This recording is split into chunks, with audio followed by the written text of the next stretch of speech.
బంగాళాఖాతంలో అల్పపీడనం ఏర్పడింది. ఇది వాయుగుండంగా మారే అవకాశం ఉంది.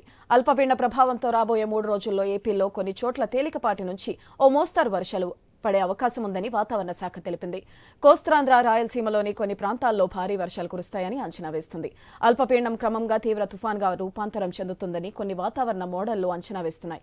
వర్షాల నేపథ్యంలో రైతులు వ్యవసాయ పనుల్లో తగిన జాగ్రత్తలు తీసుకోవాలని విపత్తుల నిర్వహణ సంస్థ ఎండీ కుర్మ్నాథ్ తెలిపారు. దీనిపై మరింత సమాచారం మా ప్రతినిధి రాజు ఫోన్ లైన్ ద్వారా అందిస్తారు. రాజు, మార్నింగ్ శివరాత్రి. ఏదైతే బంగాళాఖాతంలో ఏర్పడినటువంటి అల్పపీడనం అయితే ఇది క్రమక్రమంగా పయనిస్తూ ఉత్తర కోస్తా, దక్షిణ కోస్తా పాటు రాయలసీమ మీద అయితే దీని ప్రభావం చూపించే అవకాశాలు ఉన్నాయి. దీంతో రాగల 2 రోజుల్లో కూడా మోస్తరు నుంచి భారీ వర్షాలు కురిసే అవకాశం ఉన్నట్టు ఇప్పటికే ఐఎండీ అయితే ప్రకటించింది. ఈ నేపథ్యంలో ఇది మరో 2 రోజుల్లో వాయుగుండంగా మారే అవకాశాలు కూడా ఉన్నట్టుగా తెలుస్తుంది. ఇదే జరిగితే భారీ వర్షాలు కురిసి దాంతో పాటు ఎదురుగాలు కూడా వీచే అవకాశాలు ఉన్నట్టుగా అయితే అంచనా అయితే వేయడం జరుగుతుంది. దీనికి సంబంధించి వాతావరణ హెచ్చరికల కేంద్రం ఇప్పటికే ప్రకటన కూడా జారీ చేసింది. రాబోయే 3-4 రోజుల్లో కూడా ప్రజలంతా అప్రమత్తంగా ఉండాలని చెప్పి కూడా హెచ్చరికలు జారీ చేస్తుంది. మరోవైపు ఈ వాయుగుండం తుఫానుగా మారే అవకాశాలు కూడా ఉన్నట్టు అంచనా వేస్తుంది. ఇదే జరిగితే మరి ఈ 4-5 రోజుల్లో కూడా దాని ప్రభావంతో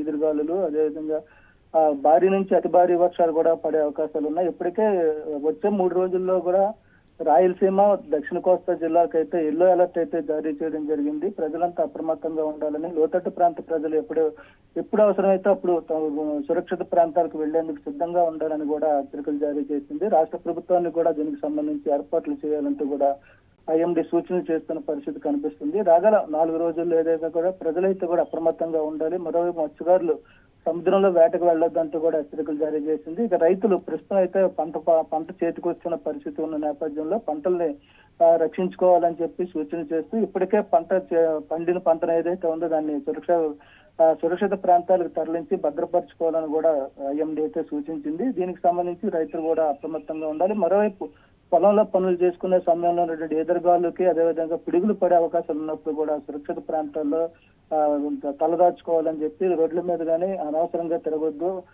రాబోయే 4 రోజులు కూడా ప్రజలు అప్రమత్తంగా ఉండాలి. ఎప్పటికప్పుడు పరిస్థితిని సమీక్షించి కూడా పనులను చక్కబెట్టుకోవాలని చెప్పి అయితే ఐఎండీ సూచిస్తుంది. దీనికి సంబంధించి రాష్ట్ర ప్రభుత్వం కూడా ఆయా ప్రాంతాల్లో ఏదైతే దక్షిణ కోస్తా, రాయలసీమ ప్రాంతాల్లో కొన్ని చోట్ల ఏదైతే వర్షాలు పడే అవకాశాలు ఉన్న ఆ ప్రాంతాలను సూచించిందో ఆ ప్రాంతాల్లో కూడా అధికార యంత్రాంగం అప్రమత్తమైనట్టుగా తెలుస్తుంది. ప్రజలు కూడా అధికారుల సూచనలకు అనుగుణంగా ముందుకు వెళ్లాలని చెప్పి కూడా ప్రభుత్వం కోరుతున్న పరిస్థితి కనిపిస్తుంది.